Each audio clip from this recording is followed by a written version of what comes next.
Good morning, Guardians. TBL here with your weekly Arms Day review video for June 28th, 2017. Let's go ahead and dive on into it. Banshee brought us the Suros RE45 high impact auto rifle. Roll number one's got high caliber rounds, feather mag, speed reload, hand laid stock for that big boosted stability, and hidden hand. Now this is actually not too bad of a roll. It's got high caliber rounds for the flinch factor, hidden hand to help you keep on sight with this gun. It's actually capable of some pretty laser-like rolls, and then hidden hand for a nice little boost to its aim assist. Not a god roll, but overall not too bad of a start to the Suros RE45. And roll number two is kind of like the exact opposite. This one's coming with fitted stock, appended magazine, snapshot, rifled barrel, and rangefinder. So maxed out range on this bad boy. If you're someone who plays around with a lot of high impact auto rifles and you find the recoil easy enough to control, you might want to give roll number two a try. It's got all the range you'll need, and if you don't want to run with fitted stock, you can actually just run it with appended magazine for that bigger magazine and then rifled barrel and rangefinder, keeping this thing competitive at long ranges.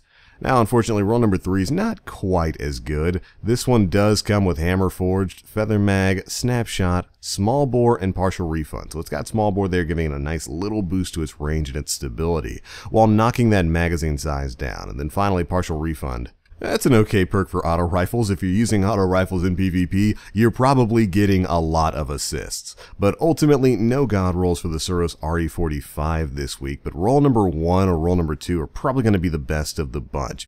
Alright, next up we've got the Suros JLB47, and I'm going to save you guys a little bit of time this week. None of the three rolls are really optimal. Roll number two is probably going to be the best of the bunch. This one's coming with countermass, which gives it a little bit of a boost to its velocity, heavy payload, speed reload, tripod, perfect balance, and lightweight.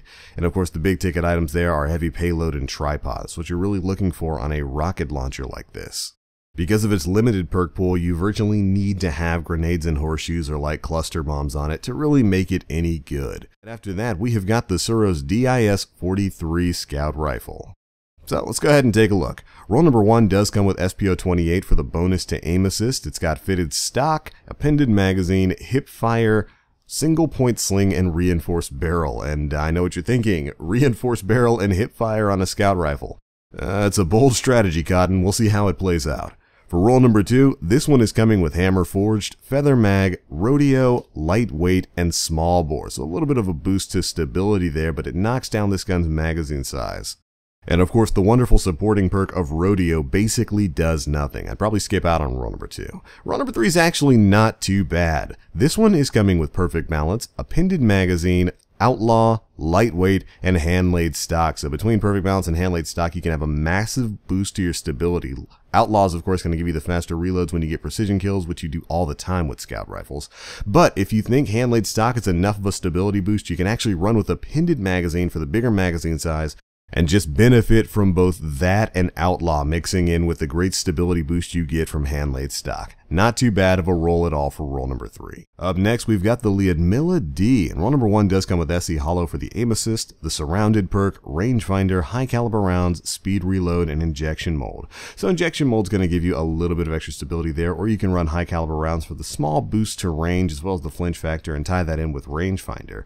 For ultimately, I guess, an alright roll, but not a great one. Roll number two is a little bit better. It's coming with glass half full, spray and play, single point sling, fitted stock, and injection mold. So between either injection mold or fitted stock, you can still get a little bit of a boost to your gun's stability there. And you get some nice utility out of spray and play, which of course gives you increased reload speed when the magazine's empty, and then glass half full, increasing the damage of your magazine on the lower half of it. Not a god roll, but definitely has potential in PvE. And then finally, for roll number three, this one's also looking pretty good. It's got crowd control, rangefinder, high caliber rounds, speed reload, and oiled frame. Oh man, if this were hand-laid stock in the third perk tree, I would actually recommend this one. 2 burst kills in PvP are possible with this gun, but it's really unforgiving. But in PvE, the extra utility of high caliber rounds and crowd control is going to be very much appreciated. And of course, rangefinder pushing off that damage fall off range is also not a bad thing at all. Ultimately, your choice is going to come down between roll number two and roll number three. Neither one of them are the best, but they're both alright. Choice is yours.